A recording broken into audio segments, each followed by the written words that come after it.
This is the 2026 Chevrolet Trailblazer Rally Sport, or RS. Is it the right subcompact SUV for you?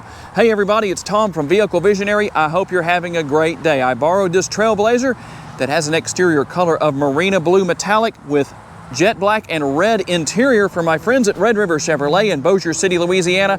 If you want to know more, check out the link down in the description of the video. There are a couple of changes to talk about for 2026. Nothing major, but number one, some changes to available exterior colors, and something that you might want to know about. Standard will be a tire inflation kit. Optional will be the spare tire. This model will come in front-wheel drive. We'll find full LED lighting here on the front end. You will find the LED projector beam headlights, LED daytime running lights, and LED turn signals.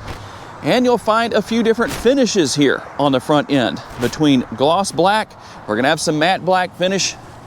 I like the finish we have right here, your RS logo. And you can see that you have the 19-inch wheels, a very nice look. Not just one color. I like the fact that it's not just all gloss black, although I like gloss black, but this seems to do just fine. Now there is a couple of things missing from these side view mirrors. They're going to be manually folding as opposed to power folding. No turn signal indicators built in, but everything else is here. They're going to be heated, power adjustable, and have blind spot monitoring built in.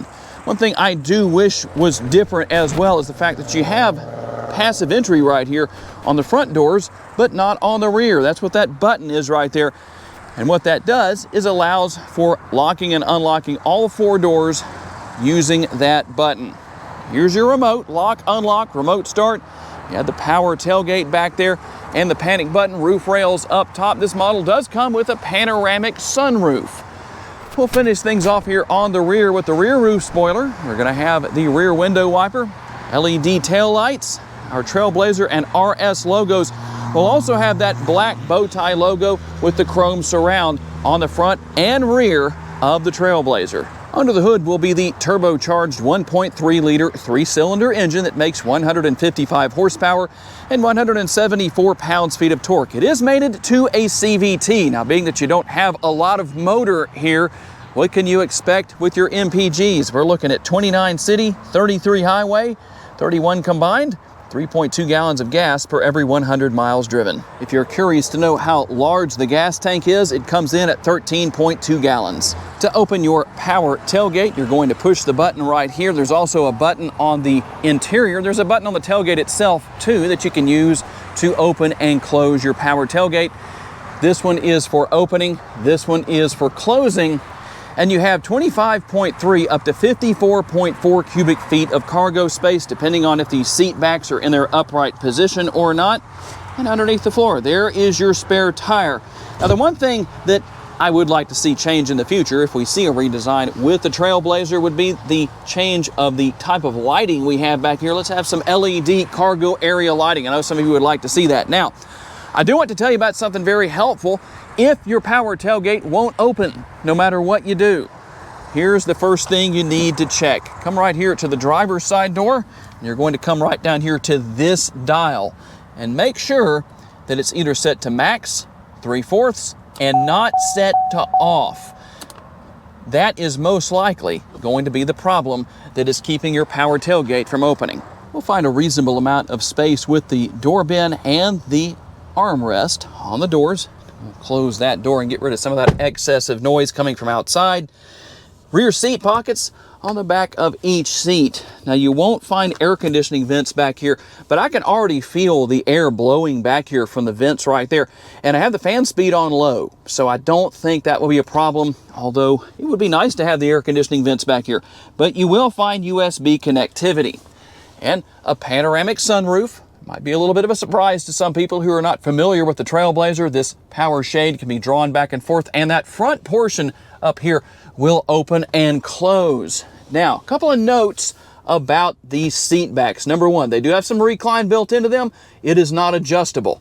I do like the fact that instead of having to reach up to your roof line to get the seat belt for the center passenger, as you often have to do, you have it right here built into the seat itself. So that's very helpful in that respect.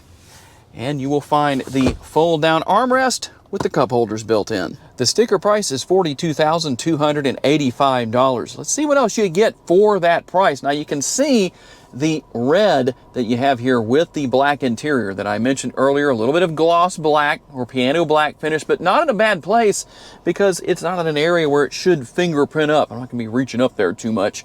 Larger armrests and door bins for the driver and passenger side doors.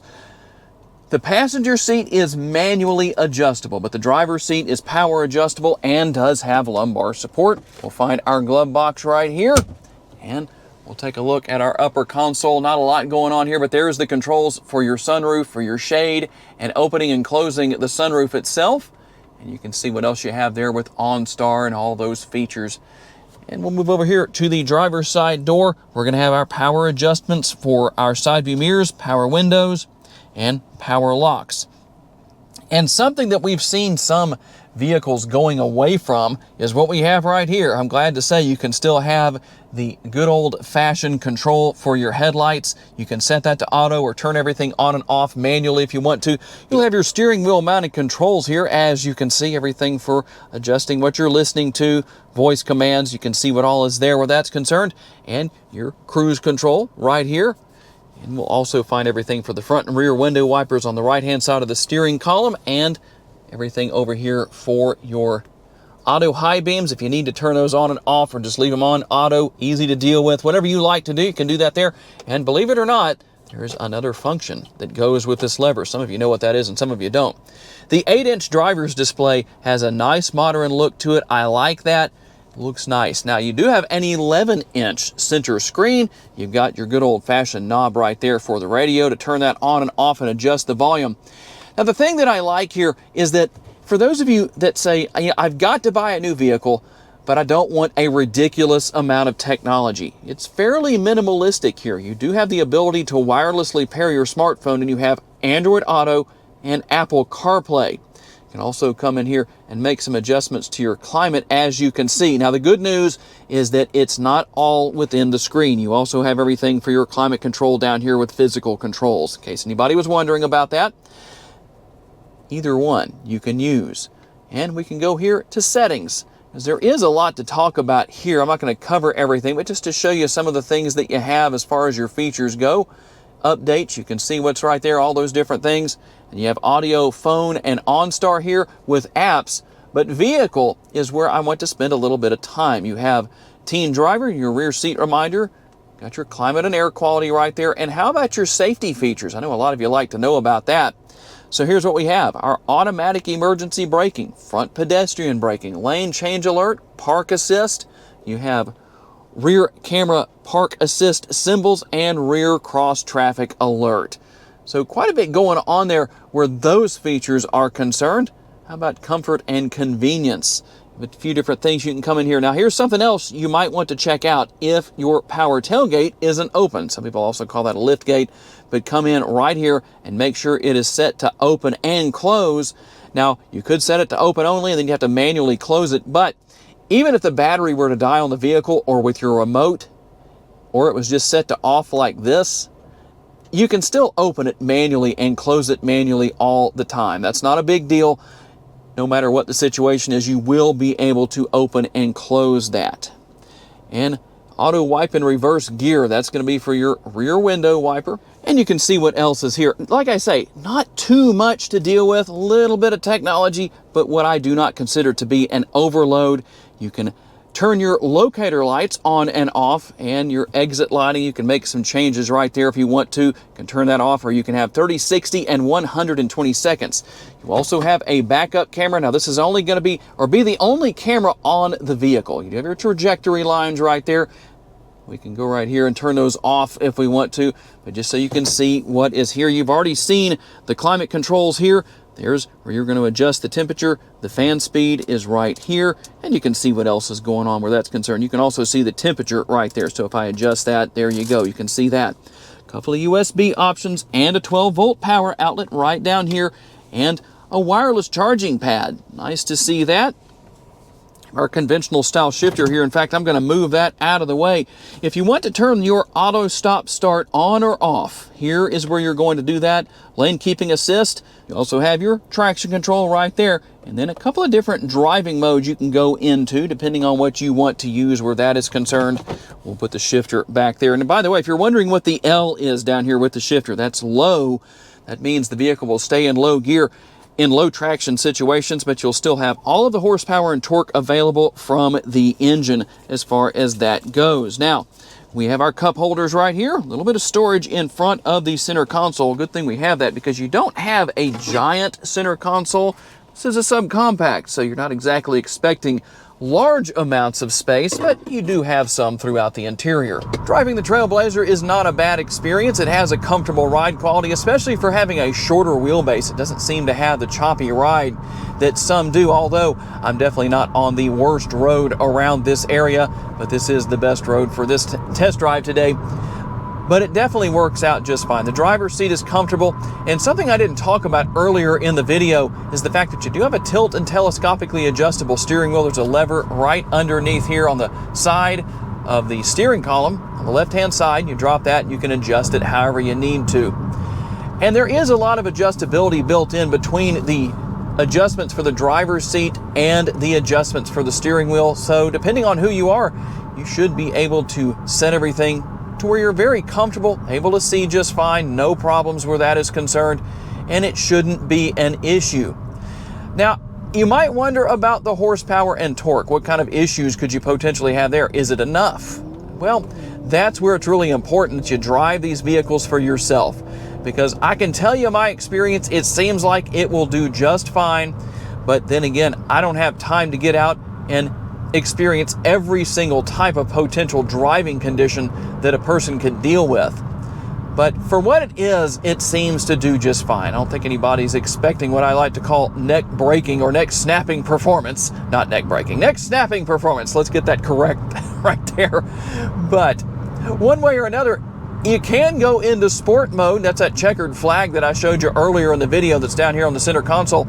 If you want to take advantage of the RPMs moving a little bit higher, a little bit faster, and being able to get down the road a little bit quicker. But not meant to be a hot rod, but you know what? I don't think it's going to be a problem. But that's why I say, check it out for yourself, test drive it for yourself, see what you think about it. Now, it is a big advantage to have something like this with a shorter wheelbase because of the fact that it's going to have a much tighter turning radius in that situation. And so that will help you out if you live in an area that has a lot of tight confines and heavy congestion in traffic. That's going to help out. Now, it can do a little bit of an acceleration test here. Let's see how we're doing. Now, I'm only about half throttle, but already up to the speed limit, already a little bit above that. So not too bad as far as that is concerned. Everything here is easy to get to. That's what I like from the driver's seat. It's easy to gain access to whatever you need to. That's always nice. But the nice thing is also that, as I mentioned earlier in the video, for those of you that are looking for maybe a little bit more of a minimalistic situation with technology, it's something that's becoming more and more challenging to find in this day and age. The Trailblazer still offers that, so that will meet your needs as far as that goes.